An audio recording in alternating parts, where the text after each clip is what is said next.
ஒன்று மக்கபேயர் 5ஆம் அதிகாரம். இதுமேயர் அம்மோனியருடன் போர். பலிபீடம் மீண்டும் எழுப்பப்பட்டது என்றும் திரு உறைவிடம் முன்பு இருந்தது போல் அர்ப்பணிக்கப்பட்டது என்றும் சுற்றிலும் இருந்த வேற்றினத்தார் கேள்விப்பட்டு மிகவும் சினம் கொண்டனர். எனவே தங்கள் நடுவே வாழ்ந்த யாக்கோபின் வழிமரபினரை அழித்தொழிக்க திட்டமிட்டனர். அவ்வாறே அவர்களை கொன்றழிக்க தொடங்கினர்.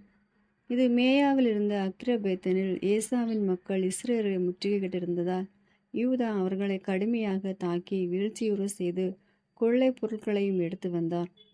சாலைகளில் பதுங்கி இருந்த தம் மக்களுக்கு கண்ணி போலும் சூழ்ச்சி புரியலும் இருந்த பேயான் மக்களுடைய கொடுமைகளை நினைவு கூர்ந்தார்.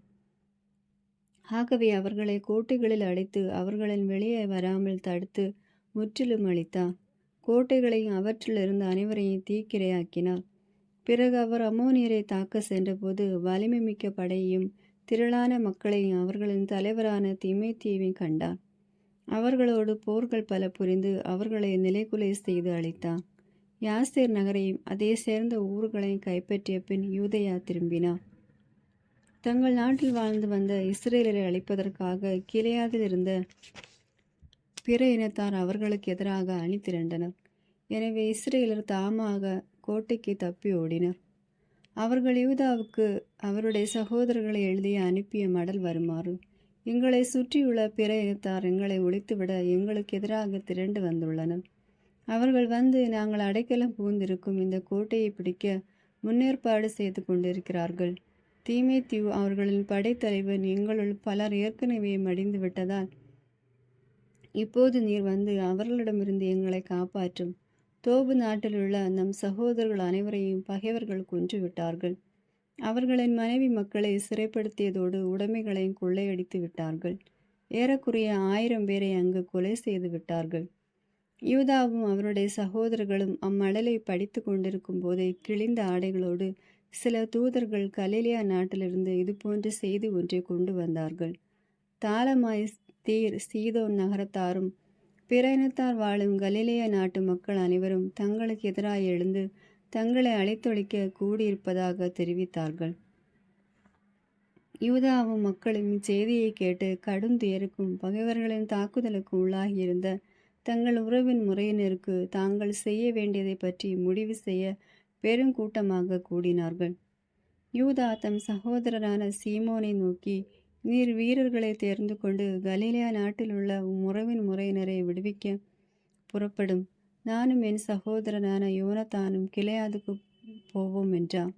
யூதேயாவை காப்பதற்காக செக்கரியாவின் மகனான யோசேப்பையும் மக்கள் தலைவர்கள் ஒருவரான அசரியாவை எஞ்சிய படையோடு விட்டு சென்றார். இம்மக்களுக்கு பொறுப்பாயிருங்கள், நாங்கள் திரும்பி வரும் வரை பிற இனத்தாரோடு போர் செய்யாதீர்கள் என்று அவர்களுக்கு கட்டளையிட்டார். கலிலேயாவுக்கு செல்வதற்காக சீமோனுக்கு 3000 வீரர்களும் கிலெயாதுக்கு செல்வதற்காக யூதாவுக்கு 8000 வீரர்களும் குறிக்கப்பட்டார்கள். சீமோன் கலிலேயாவுக்கு சென்று பிற இனத்தாரோடு போர்கள் பல செய்து அவர்களை அழித்தார். அவர் தாலமாய் நகரின் வாயில் வரை அவர்களை துரத்தி சென்றார். அவர்கள் ஏறக்குறைய 3000 பேர் மாண்டனர். அவர் அவர்களுடைய பொருட்களை கொள்ளையடித்தார். கலிலேயாவிலும் அற்பத்தாவிலும் இருந்த யூதர்களை அவர்களுடைய மனைவி மக்களோடும் அவர்களுக்கு சொந்தமான பொருட்கள் அனைத்தோடும் கூட்டிக் கொண்டு பெருமகிழ்ச்சியோடு யூதேயா நாட்டுக்கு வந்தார். யூதா மக்கபேயும் அவருடைய சகோதரனான யோனத்தானும் யோர்தான் ஆற்றை கடந்து பாலை நிலத்தில் 3 நாள் பயணம் செய்தார்கள். அவர்கள் நபத்தியரை சந்தித்தார்கள். நபத்தியார் அவர்களை இனிதே வரவேற்று கிலெயாது நாட்டில் வாழ்ந்து வந்த யூதர்களுக்கு நேர்ந்த யாவற்றையும் தெரிவித்தார்கள். போஸ்ரா, போசேர், அலோமா, காஸ்போ, மாகேது, கர்னியும் என்னும் வலிமை மிக்க மாநகர்களில் யூதர்கள் பலர் சிறை வைக்கப்பட்டிருக்கின்றனர். மற்றும் சிலர் கிலெயாதின் பிற நகரங்களில் சிறை வைக்கப்பட்டிருக்கின்றனர். பகைவர்கள் நாளையோ அவர்களின் கோட்டைகளை தாக்கி கைப்பற்றி மக்கள் எல்லோரையும் ஒரே நாளில் அழித்தொழிக்க ஏற்பாடு செய்து கொண்டிருக்கிறார்கள் என்று சொன்னார்கள். ஆதலால் யூதாவும் அவருடைய படை வீரர்களும் உடனே திரும்பி பாலைநில வழியாய் போஸ்ராவுக்கு சென்று அதை கைப்பற்றினார்கள். ஆடவர் எல்லோரையும் வாளுக்கு இரையாக்கி நகரை கொள்ளையடித்து கொளுத்து விட்டார்கள். பிறகு அவர்கள் இரவில் அங்கிருந்து புறப்பட்டு தாதாமா கோட்டைக்கு சென்றார்கள். பொடியும் விழுதும் வேளையில் அவர்கள் தலை நிமிர்ந்து பார்த்தபோது கோட்டையை பிடிப்பதற்கும் அதிலிருந்த யூதர்களை தாக்குவதற்கும் ஏணிகளோடும் படைப்பொறிகளோடும் வந்த எண்ணில் அடங்காத மக்கள் திரளை கண்டார்கள்.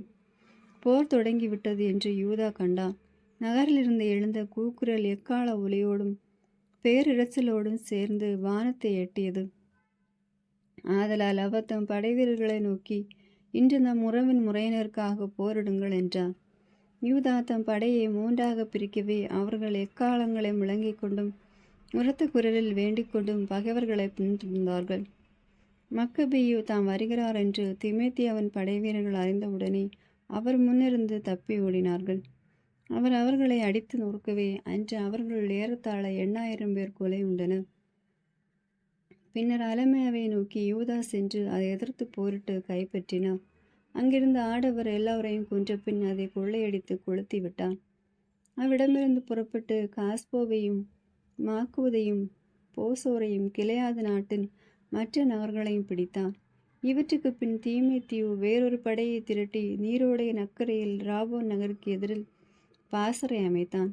பகைவர்களின் படையை உளவு பார்க்க யூதா ஆட்களை அனுப்ப அவர்கள் திரும்பி வந்து நம்மை சுற்றிலும் இருக்கும் பிற இனத்தார் எல்லோரும் அவனோடு சேர்ந்து கொண்டனர்.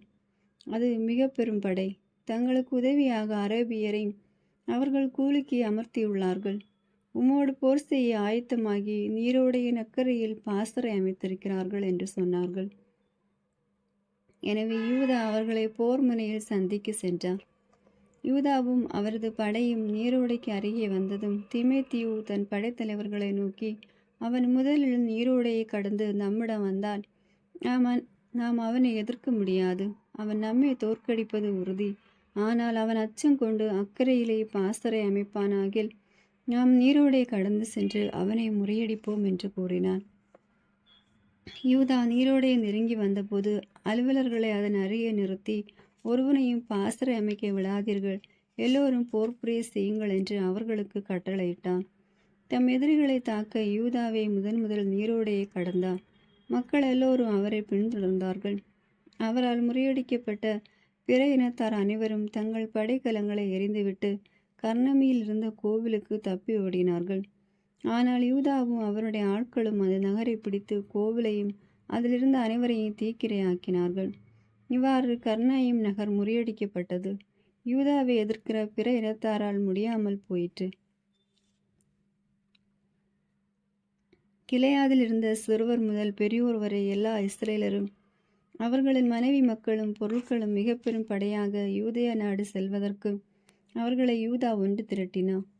அவர்களை எப்ரோனை அடைந்தார்கள். வழியில் இருந்த அந்நகர் பெரியதும் காவலரன் செய்து வலுப்படுத்தப்பட்டதுமாயிருந்தது. அதை சுற்றி வலப்பக்கமோ இடப்பக்கமோ போக இயலவில்லை. நகரின் வழியாகத்தான் அவர்கள் போக வேண்டியிருந்தது. ஆனால் அவர்கள் உள்ளே நுழையாதவாறு நகரில் இருந்தவர்கள் தடுத்து வாயில்களை கற்களால் அடைத்தார்கள். யூதா அவர்களிடம், நாங்கள் உங்கள் நாட்டின் வழியாக எங்களுடைய நாடு போய் சேர வழிவிடுங்கள். நாங்கள் யாரும் உங்களுக்கு தீங்கு செய்ய மாட்டோம். நாங்கள் நடந்தே செல்வோம் என்று அமைதியை நாடு முறையில் சொல்லி அனுப்பினார். இருப்பினும் நகர வாயில்களை அவருக்கு திறந்துவிட அவர்கள் விரும்பவில்லை. ஆதலால் படை வீரர்கள் ஒவ்வொருவரும் தாம் இருந்த இடத்திலேயே பாசறை அமைக்க வேண்டும் என்று அறிக்கையிடும்படி யூதா கட்டளையிட்டார். அவ்வாறே வீரர்களும் பாசறை அமைத்தார்கள். யூதா அன்று பகலும் இரவுமாக அந்த நகரத்தோடு போர் புரிந்து அதை கைப்பற்றினார். ஆடவர் எல்லோரையும் வாளால் கொன்றழித்தார். நகரை கொள்ளையடித்ததன் பின் தரைமட்டமாக்கினார். கொலை உண்டவர்களை தாண்டி நகரை கடந்து சென்றார். பின்னர் அவர்கள் யோர்தானை கடந்து பெத்சான் நகருக்கு எதிரிலிருந்த பெரிய சமவெளியில் சென்று கொண்டிருந்தார்கள். தம் மக்களுள் சோர்ந்து பின்னடைந்தவர்களை யூதா ஒன்று சேர்த்தி வழி முழுவதும் யூதேயா நாடு சேரும் மட்டும் அவர்களுக்கு ஊக்கமூட்டி கொண்டு சென்றான். அவர்கள் அக்களிப்போடு அகமகிழ்வோடும் சீயோன் மலைக்கு ஏறி சென்று தங்களுள் யாரும் அழிவுறாமல் பாதுகாப்புடன் திரும்பி வந்ததற்காக எரிபலிகளை ஒப்பு கொடுத்தார்கள். யூதாவும் யோனத்தானும் கிளையாது நாட்டில் இருந்த காலத்தில் அவர்களுடைய சகோதரனான சீமோன் கலிலேயாவில் தாலை நாயை முற்றுகையிட்டு கொண்டிருந்த காலத்தில் அவர்கள் புரிந்த போர்களை பற்றியும் தீர செயல்களை பற்றியும் படைத்தலைவர்களான செக்கரியா மகன் யோசாப்பும் அசரியாவும் கேள்விப்பட்டார்கள். நாமும் நமக்கு நல்ல பெயரை தேடிக்கொள்வோம், நாம் சென்று நம்மை சுற்றிலும் இருக்கும் பிற இனத்தாரை எதிர்த்து போர் செய்வோம் என்று சொல்லி தங்களோடு இருந்த படை வீரர்களுக்கு ஆணையிட அவர்கள் யாமினியாவை நோக்கி அணிவகுத்து சென்றார்கள். ஆனால் அவர்களை போர் முனையில் சந்திக்குமாறு கோர்கியாவும் அவனுடைய படை வீரர்களும் நகருக்கு வெளியே வந்தார்கள். யோசேப்பும் அசரியாவும் முறியடிக்கப்பட்டு யூதாவின் எல்லை வரை துரத்தி எடுக்கப்பட்டார்கள். அன்று இஸ்ரேல் மக்கள் ஏறத்தாழ 2000 பேர் மாண்டனர். தீரசெயல் புரிய எண்ணிய மக்கள் யூதாவும் அவருடைய சகோதரரும் சொன்னதை கேளாததால் இவ்வாறு பெரும் தோல்வி அடைந்தார்கள். ஆனால் யார் வழியாக இஸ்ரேலுக்கு மீட்பு வழங்கப்பட்டதோ அவர்களது வழிமரபை சேர்ந்தவர்கள் அல்லர் இம்மனிதர்கள். ஆண்மை படைத்த யூதாவும் அவருடைய சகோதரர்களும் இஸ்ரேலர் அனைவரும் முன்னும் பிற இனத்தார் அனைவர் முன்னும் அவர்களின் பெயர் தெரிய வந்த இடமெல்லாம் மிகவும் பெருமைப்படுத்தப்பட்டார்கள். மக்கள் திரண்டு வந்து அவர்களை பாராட்டினார்கள். பின்னர் யூதா தம் சகோதரர்களோடு புறப்பட்டு தென்னாட்டில் இருந்த ஏசாவின் வழிமரபினரை எதிர்த்து போர் செய்தார். எப்ரோ நகரையும் அதை சேர்ந்த ஊர்களையும் அழித்தார். அதன் கோட்டைகளை தரமட்டமாக்கி அதை சுற்றி இருந்த காவல் மாடங்களை தீக்கிரையாக்கினார். அங்கிருந்த பெலிஸ்தியர் நாட்டுக்கு புறப்பட்டு மாரிசா வழியாக சென்றார். தீரசெயல் புரிய விரும்பிய குருக்கள் சிலர் முன்மதியின்றி போருக்கு சென்றிருந்ததால் அன்று போரில் மாண்டனர். பெலிஸ்தியர் நாட்டில் அசோத் நகரை யூதா அடைந்து அதன் பலிபீடங்களை தரைமட்டமாக்கி அவர்களுடைய தெய்வங்களின் சிலைகளை தீயிலிட்டு எரித்தார். நகரங்களை கொள்ளையடித்த பின் யூதேயா நாடு திரும்பினார். 6ஆம் அதிகாரம். 4ஆம் அந்தியோக்கியின் முடிவு. அந்தியோக்கி மன்னன் மேற்கு மாநிலங்கள் வழியாக சென்றபோது பாரசீக நாட்டு எலிமா நகர் பொன் வெள்ளி ஆகியவற்றுக்கு புகழ் பெற்றது என்று கேள்விப்பட்டான். அதன் கோவிலில் மிகுந்த செல்வம் இருந்தது என்றும் கிரேக்க நாட்டை முதலில் ஆண்ட மாசிடோனியா மன்னரான பிலிப்பின் மகன் அலெக்சாண்டர் அங்கே விட்டு சென்றிருந்த பொற்கேடயங்களும் மார்பு கவசங்களும் படைக்கலங்களும் அங்கு இருந்தன என்று அறிய வந்தான். எனவே அந்தியோக்கு புறப்பட்டு நகரை கைப்பற்றி கொள்ளையடிக்க முயன்றான். ஆனால் முடியவில்லை. ஏனெனில் அந்நகர மக்கள் அவனது திட்டத்தை அறிந்திருந்தார்கள். அவர்கள் அவனை எதிர்த்து போரிட்டார்கள். ஆகவே அவன் பின்வாங்கி பெரும் ஏமாற்றத்துடன் அங்கிருந்து பாபிலோனுக்கு தப்பி சென்றான். யூதேயா நாட்டை எதிர்த்து சென்றிருந்த அவனுடைய படைகள் முறியடிக்கப்பட்ட செய்தியை அவன் பாரசீகத்தில் இருந்தபோது தூதர் ஒருவர் அவனுக்கு அறிவித்தான். லீசியா வலிமை வாய்ந்த படையோடு முதலில் சென்று யூதர்கள் முன் புறமுதுகு காட்டி ஓடிவிட்டான். முறியடிக்கப்பட்ட படைகளிடமிருந்து யூதர்கள் கொள்ளையடித்து பல படைக்கலன்கள் மிகுதியான பொருட்கள் ஆகியவற்றால் அவர்கள் வலிமை மிக்கவர்களானார்கள். எருசலேமில் இருந்த பலிபீடத்தின் மேல் அந்தியோக்கு செய்து வைத்திருந்த நடுங்க வைக்கும் தீட்டை அவர்கள் தகர்த்தறிந்தார்கள். திருவுறைவிடத்தை சுற்றிலும் முன்பு போல் உயர்ந்த மதில்கள் எழுப்பியுள்ளார்கள். அவனுடைய நகராகிய பெட்சூரை சுற்றிலும் அவ்வாறே செய்திருக்கிறார்கள் என்றும் எடுத்துரைத்தான். இச்செய்தியை கேட்ட மன்னன் அதிர்ச்சி அடைந்து மிகவும் நடுங்கினான். நான் திட்டமிட்ட வண்ணம் நடவாததால் துயரம் தாங்காது நோயுற்று படுத்த படுக்கையானான். கடும் துயரம் அவனை ஆட்கொண்டதால் அங்கு பல நாள் கிடந்தான். தான் விரைவில் சாகவிருந்ததை உணர்ந்தான். ஆகவே அவன் தன் நண்பர் எல்லோரையும் அழைத்து, என் கண்களினின்று தூக்கம் அகன்று விட்டது. கவலையினால் என் உள்ளம் உடைந்து விட்டது. எவ்வளவு துயரத்திற்கு ஆளானேன். இப்போது எத்துணை பெரும் துயரக்கடலில் அமிழ்ந்துள்ளேன். நான் ஆட்சியில் இருந்தபோது அன்பு செலுத்தி அன்பு பெற்றேனே என்று என சொல்லி கொண்டேன். ஆனால் எருசலேமில் நான் புரிந்த தீமைகளை இப்போது நினைவு கூறுகிறேன். அங்கிருந்த பொன் வெள்ளிக்கலன்கள் அனைத்தையும் கவர்ந்து சென்றேன். யூதேயாவில் குடியிருந்தவர்களை காரணமின்றி அழைத்துழைக்கும்படி கட்டளையிட்டேன். இதனால் தான் இந்த கேடுகள் எனக்கு வந்துற்றன என நான் அறிவேன். இப்போது அயல் நாட்டில் துயர மிகுதியால் அழிந்து கொண்டிருக்கிறேன் என்று கூறினான். அவன் தன் நண்பர்கள் ஒருவனான பிலிப்பை அழைத்து தன் பேரரசு முழுவதற்கும் அவனை பொறுப்பாளியாக ஏற்படுத்தினான்.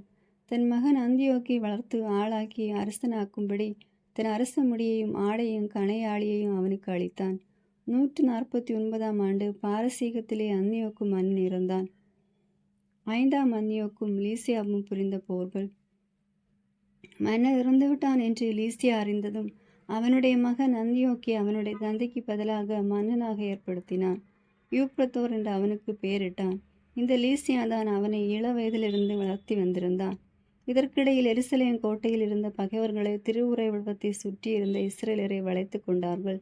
அவர்களுக்கு தொடர்ந்து கேடு விளைவித்து பிற இனத்தாரை வலுப்படுத்த முயன்று வந்தார்கள். எனவே யூதா பகைவர்களை அழித்தொழிக்க முடிவு செய்து அவர்களை முற்றுகையிட மக்கள் அனைவரையும் கூட்டுவித்தான். 150ஆம் ஆண்டு அவர்கள் எல்லோரும் ஒன்று கூடி கோட்டையை முற்றுகையிட்டார்கள். முற்றுகை மேடுகளும் படைப்பொறிகளும் அமைத்தார்கள். முற்றுகைக்கு உள்ளானவர்கள் சிலர் வெளியே தப்பி வந்தனர். இஸ்ரேலில் இறைப்பற்றில்லாத சிலர் அவர்களுடன் சேர்ந்து கொண்டனர். இவர்கள் எல்லோரும் மன்னனிடம் சென்று முறையிட்டார்கள். எவ்வளவு காலம் எங்களுக்கு நீதி வழங்காமலும் எங்கள் உறவின் முறையினரை பழி வாங்காமலும் இருப்பீர்? நாங்கள் உம்முடைய தந்தைக்கு பணிபுரியவும் அவரது சொற்படி நடக்கவும் அவருடைய கட்டளைகளுக்கு கீழ்ப்படியவும் விருப்பம் கொண்டிருந்தோம். இதனால் எங்களுடைய மக்களின் மைந்தர்கள் கோட்டையை முற்றுகையிட்டார்கள். எங்களுக்கு பகைவர்களானார்கள். கண்ணில் பட்ட எம்மவர் எல்லோரையும் கொலை செய்தார்கள். எங்கள் உரிமை சொத்துக்களை பறித்து கொண்டார்கள். எங்களை மட்டுமல்ல, அவர்களின் எல்லையை சுற்றிலும் உள்ள எல்லா நாடுகளையுமே தாக்கினார்கள். எருசலேம் கோட்டையை கைப்பற்றி இன்று அதை முற்றுகையிட்டிருந்தார்கள். திருவுறைவிடத்தையும் பெத்சூரையும் வலுப்படுத்தியுள்ளார்கள். நீர் விரைந்து அவர்களை தடுக்காவிடில் இவற்றை விட கொடியவற்றை செய்வார்கள். அவர்களை அடக்குவது உமக்கு முடியாமற் போகும் என்று கூறினார்கள். இதை கேட்ட மன்னன் சினம் கொண்டான். தன் நண்பர்கள், படைத்தலைவர்கள், குதிரைப்படை தலைவர்கள் அனைவரையும் ஒன்று கூட்டினான். அயல் நாடுகளிலிருந்து, தீவுகளிலிருந்து கூலிப்படைகள் அவனிடம் வந்து சேர்ந்து கொண்டன.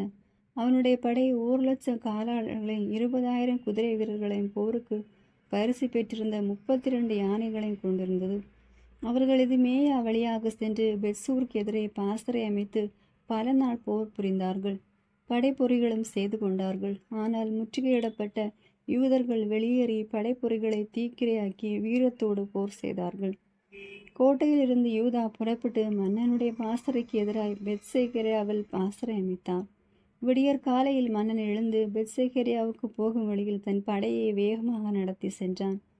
படை வீரர்கள் போருக்கு ஆயத்தமாகி எக்காலங்களை முழங்கினார்கள். யானைகளை போருக்கு தூண்டி எழுப்ப அவர்கள் அவற்றுக்கு திராட்சை மதுவையும் முக்கட்டை பழச்சாற்றையும் கொடுத்தார்கள்.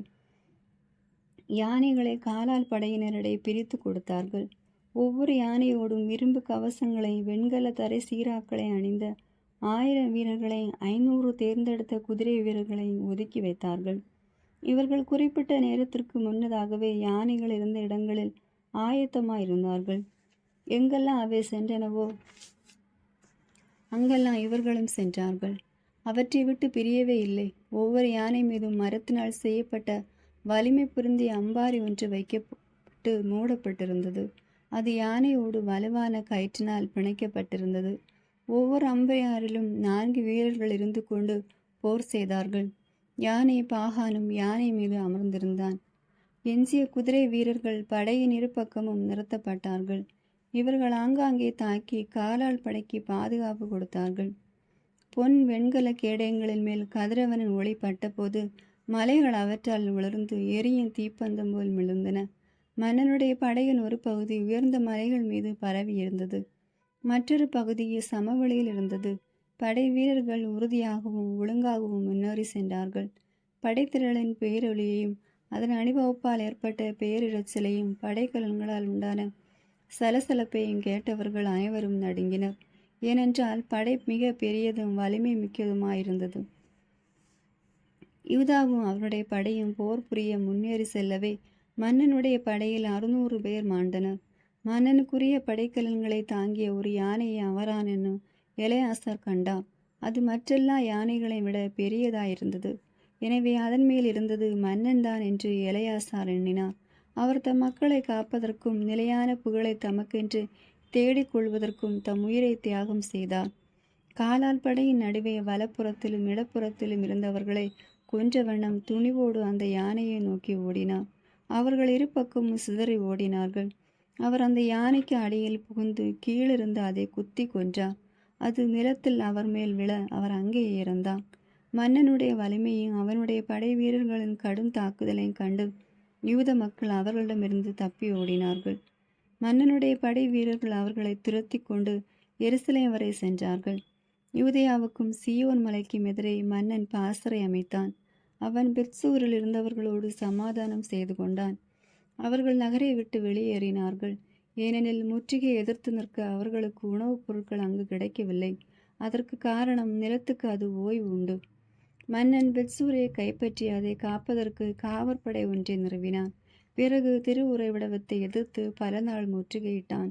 முற்றுகை மேடுகளையும் படைப்பொறிகளையும் நிறுவினான். நெருப்பையும் கற்களையும் எரியவல்ல கருவிகளையும் அம்புயையும் வில்களையும் கவன்களையும் செய்தான். அவற்றுக்கு ஈடு கொடுக்கும் முறையில் யூதர்களும் படைப்பொறிகளை நிறுவிய பல நாள் அவர்களை எதிர்த்து போராடினார்கள். அது 7வது ஆண்டாக இருந்ததால் உணவு கிடங்கில் உணவுப் பொருட்கள் ஒன்றுமில்லை. பிற இனத்தாரிடமிருந்து பாதுகாப்பு தேடி யூதேயா வந்திருந்தவர்கள் உணவு கிடங்கில் எஞ்சியிருந்ததை உண்டு தீர்த்து விட்டார்கள். திருவுறைவிடத்தில் சில வீரர்களே இருந்தார்கள். பஞ்சம் கடுமையாக தாக்கியதால் மற்றவர்கள் அவரவர் தம் வீடுகளுக்கு சிதறி போய்விட்டார்கள். அந்தியோக்கு மன்னன் உயிருடன் இருந்தபோது தன் மகன் அந்தியோக்கை ஆளாக்கி அரசனாக்கும்படி நியமித்திருந்த பிலிப்பு மன்னனோடு சென்றிருந்த படைகளுடன் பாரசீகம், மேதியா ஆகிய நாடுகளிலிருந்து திரும்பி வந்துள்ளான் என்றும் ஆட்சியை கைப்பற்ற முயன்று வருகிறான் என்றும் லீசியா கேள்விப்பட்டான். எனவே அவன் உடனே பின்வாங்குவதற்கு கட்டளை பிறப்பித்து மன்னனிடமும் படைத்தலைவர்களிடமும் வீரர்களிடமும், நாளுக்கு நாள் நாம் வலிமை குன்றி வருகிறோம், உணவுப் பொருள்களும் மிக குறைவாகவே உள்ளன, நாம் எந்த இடத்தை எதிர்த்து முற்றுகையிட்டிருக்கிறோமோ அந்த இடம் வலிமை வாய்ந்தது. நமது ஆட்சியின் நடவடிக்கைகளையும் நாம் கவனிக்க வேண்டிய உடனடி தேவை ஏற்பட்டுள்ளது.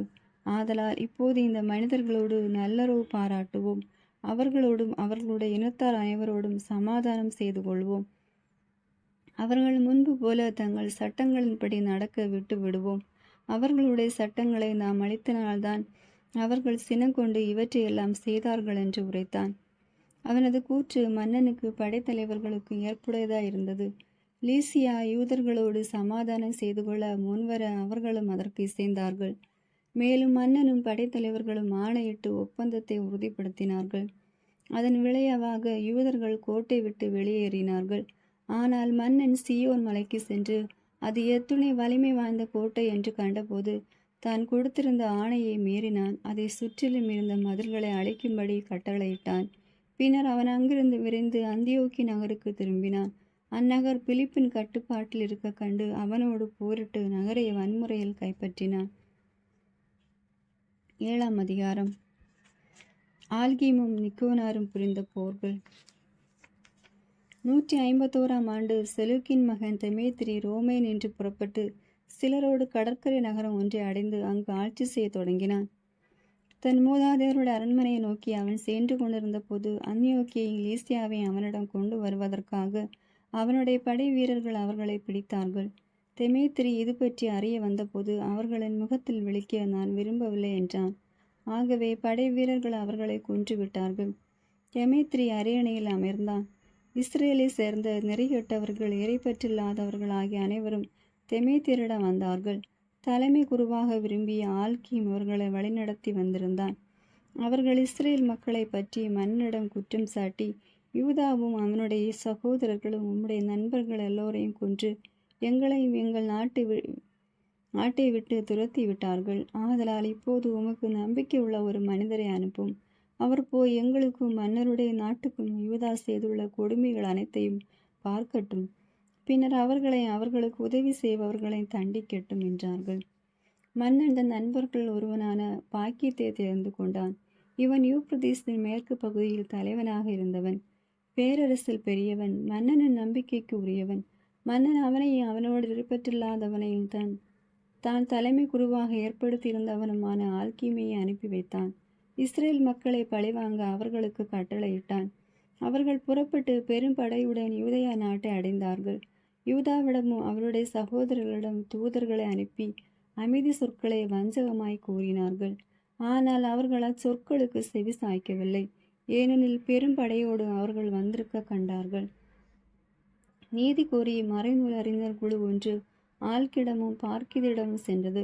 இஸ்ரேல் மக்களுள் கசீதேரி முதலில் அவர்களோடு சமாதானம் செய்து கொள்ள முயன்றார்கள். ஏனெனில் ஆரோன் வழிமரபை சேர்ந்த குரு ஒருவர் படையோடு வந்திருக்கிறார், அவர் நமக்கு தீங்கிழைக்க மாட்டார் என்று அவர்கள் சொல்லி கொண்டார்கள். ஆல்கீம் அவர்களுக்கு அமைதி சொற்களை கூறி, உங்களுக்கோ உங்கள் நண்பர்களுக்கோ தீங்கிழைக்க முயல மாட்டோம் என்று ஆணையிட்டான். எனவே அவர்கள் அவனை நம்பினார்கள். ஆனால் அவன் அவர்கள் 60 பேரை பிடித்து ஒரே நாளில் கொன்றான். மறைநூலில் எழுதியுள்ள வாக்கு இவ்வாறு நிறைவேறியது. எருசலேமை சுற்றிலும் தூயவர்களுடைய உடலை சிதறடித்தார்கள். அவர்களின் இரத்தத்தை சிந்தினார்கள். அவர்களை அடக்க செய்ய ஒருவரும் இல்லை. அவர்களை பற்றி அச்சமோ திகிலோ மக்கள் எல்லோரையும் ஆட்கொண்டன. அவர்களிடம் உண்மையோ நீதியோ இல்லை. ஏனெனில் அவர்கள் செய்திருந்த ஒப்பந்தத்தையும் கொடுத்திருந்த உறுதிமொழியை மீறிவிட்டார்கள் என்று அவர்கள் சொல்லிக் கொண்டார்கள். பாக்கியத்து எருசலேமை விட்டு அகன்று பெத்சாயில் பாசறை அமைத்தான். ஆட்களை அனுப்பி தன்னிடம் தப்பி ஓடி வந்திருந்தவர்கள் பலரையும் மக்களுள் சிலரையும் பிடித்து கொன்று அவர்களை ஒரு பெரும் பள்ளத்தில் எறிந்தான். பாக்கீது நாட்டை ஆல்கீமின் பொறுப்பில் ஒப்படைத்து அவனுக்கு உதவியாக ஒரு படையை விட்டுவிட்டு மன்னனிடம் திரும்பினான். ஆல்கீம் தலைமை குறிப்பிடத்தை தக்க வைத்து கொள்ள பெரிதும் போராடினான். மக்களுள் தொல்லை கொடுத்தவர்கள் எல்லோரும் அவனோடு சேர்ந்து கொண்டு யூதேயா நாட்டை கைப்பற்றி இஸ்ரேலில் பெரும் தீங்கு விளைவித்தனர். ஆல்கீமும் அவனுடன் இருந்தவர்களும் இஸ்ரேல் மக்கள் நடுவே செய்திருந்த தீங்குகள் அனைத்தையும் யூதா கண்டார். பிற இனத்தார் செய்தவற்றை விட அவை மிக கொடுமையாயிருந்தன. ஆகவே அவர் யூதேயா நாடெங்கும் சுற்றி வந்து தம்மை விட்டு ஓடிப்போயிருந்தவர்களை பழி வாங்கினார். நகரில் இருந்தவர்கள் எவரும் நாட்டுப்புறத்திற்கு போகாமல் தடுத்தார். யூதேயாவும் அவருடன் இருந்தவர்களும் வலிமை பெற்று வருகிறார்கள் என்று ஆல்கீம் கண்டு அவர்களை எதிர்க்க தன்னால் முடியாது என்று உணர்ந்து மன்னனிடம் திரும்பி சென்று அவர்கள் மீது பல கொடிய குற்றச்சாட்டுகளை சுமத்தினான். மன்னன் தான் பெரிதும் மதித்து வந்த தலைவர்கள் ஒருவனான நிக்கோனரை அனுப்பினான். அவன் இஸ்ரேலை வெறுத்து பகைத்தவன். அம்மக்களை அழைத்தொழிக்கும்படி மன்னன் அவனுக்கு கட்டளையிட்டான். ஆகவே நிக்கோனார் பெரும் படையோடு எருசலேம் சென்று யூதாவுக்கு அவருடைய சகோதரர்களுக்கு அமைதி சொற்களை வஞ்சகமாய் சொல்லி அனுப்பினான். தமக்கிடையே போராட்டம் வேண்டாம், நட்புறவோடு உம்மை சந்திக்க சிலரோடு வருவேன் என்றான். அவன் யூதாவிடம் சென்றதும் அவர்கள் ஒருவர் மற்றவரை நலம்பெற வாழ்த்தி கொண்டார்கள். ஆனால் பகைவர்கள் யூதாவை பிடிக்க முன்னேற்பாடாயிருந்தார்கள். நிக்கோனார் வஞ்சக நோக்கத்துடன் தம்மிடம் வந்துள்ளான் என்பதை யூதாவுக்கு தெரிய வந்தது. எனவே யூதா அச்சங்கொண்டு அவனை சந்திக்க விரும்பவில்லை. நிக்கோனார் தன் திட்டம் வெளியாக விட்டதை அறிந்து கபர் சலாமா அருகில் யூதாவை போரில் சந்திக்க சென்றான். நிக்கோனரின் படையில் ஏறக்குறைய 500 பேர் மாண்டனர். மற்றவர்கள் தாவீது நகருக்கு ஓடி போனார்கள். நிகழ்ச்சிகளுக்கு பின் நிக்கோனர் கீயோன் மலைக்கு ஏறி சென்றான். அப்பொழுது திரு ஊரை விடுவித்து நின்று குருக்களுள் சிலரும் மக்களுள் மூப்பர்கள் சிலரும் அவனை வாழ்த்தி வரவேற்கவும் மன்னனுக்காக நிறைவேற்றப்பட்டு கொண்டிருந்த எரிபலியை அவனிடம் காட்டவும் வெளியே வந்தனர். அவன் அவர்களை ஏளன செய்து எள்ளி நகையாடினான். இழிவுபடுத்தி செருக்குடன் பேசினான். சினத்தில் அவன் யூதாவையும் அவனது படையையும் என் கையில் உடனே ஒப்படைக்காவிடில் நான் வெற்றியுடன் திரும்பி வரும்போது இத்திரையுறை விடத்தை தீக்கிரையாக்குவேன் என்று சொல்லி ஆணையிட்டு கடு சினத்துடன் வெளியேறினான். குருக்கள் உள்ளே சென்று பலிபீடத்துக்கும் கோவிலுக்கும் முன்பாக நின்று கொண்டு அழுது, உமது பெயர் விளங்கவும் வேண்டுதலினிடையவும் மன்றாட்டினிடையவும் இல்லமாக உமக்களுக்கு இலங்கவும் நீர் இவ்விடத்தை தெரிந்து கொண்டீர். இந்த மனிதனையும் அவனது படையையும் பழிவாங்கும். அவர்கள் வாளுக்கு இரையாகட்டும். அவர்கள் செய்த இறைப்பழிப்புகளை நினைவு கூறும். அவர்களை வாழ வட்டு விடாதையும் என்று மன்றாடினார்கள். நிக்கோனர் எருசலேமை விட்டு நீங்கி பெத்கோரனில் பாசறை அமைத்தான். சிரியாவின் படை அவனோடு சேர்ந்து கொண்டது. யூதாவும் 3000 பேரோடு அத்சாவில் பாசறை அமைத்தான். பின்னர் கடவுளை நோக்கி, மன்னனால் அனுப்பப்பட்டவர்கள் உம்மை பழித்துரைத்ததால் வானதூதர் போய் அசீரியர்கள் 180,000 பேரை கொன்றனர். அவ்வாறே எங்களுக்கு முன்பாக இன்று இப்படையை அழித்துவிடும். இதனால் நிக்கோனரும் திருவுரை விடவத்துக்கு எதிராக பழிச்சல் கூறியுள்ளான் என மற்றவர்கள் அறிந்து கொள்ளட்டும். அவனது தீமைக்கு ஏற்ப அவனை தண்டியும் என்று வேண்டினார். அதார் மாதம் 13ஆம் நாள் படைகள் போர் முனையில் சந்தித்து கொண்டன. நிக்கோனாரின் படை தோல்வி அடைந்து போரில் முதலில் மடிந்தவன் அவனே. நிக்கோனார் மடிந்ததைக் கண்ட அவனுடைய படை வீரர்கள் தங்கள் படைக்கலங்களை எறிந்துவிட்டு தப்பி ஓடினார்கள். யூதர்கள் அவர்களை அதர்சா முதல் கசாரா வரை அந்த நாள் முழுவதும் துரத்தி சென்றார்கள். அப்போது எக்காலங்களை முழங்கி மக்களை போருக்கு அழைத்தார்கள். சுற்றிலும் இருந்த யூதாவின் ஊர்கள் அனைத்திலும் இருந்து மக்கள் வெளியே வந்து பகைவர்களை பக்கவாற்றில் தாக்கினார்கள். பகைவர்கள் தங்களை துரத்தியவர்களிடம் திரும்பி விரட்டப்படவே எல்லோரும் வாளுக்கு இரையாயினர். அவர்கள் ஒருவன் கூட உயிர் தப்பவில்லை. யூதர்கள் கொள்ளை பொருட்களை கைப்பற்றினார்கள். நிக்கோனரின் தலையை கொய்தார்கள். அவன் இருமாப்போடு நீட்டி காட்டிய வலக்கையை துண்டித்தார்கள்.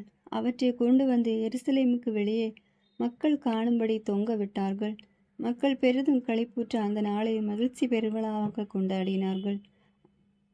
அந்த விழாவை ஆண்டுதோறும் அதார் மாதம் 13ஆம் நாளில் கொண்டாட வேண்டும் என்று முடிவு செய்தார்கள். சிறிது காலம் யூதேயா நாட்டில் அமைதி நிலவியது. ஆமென். God bless you.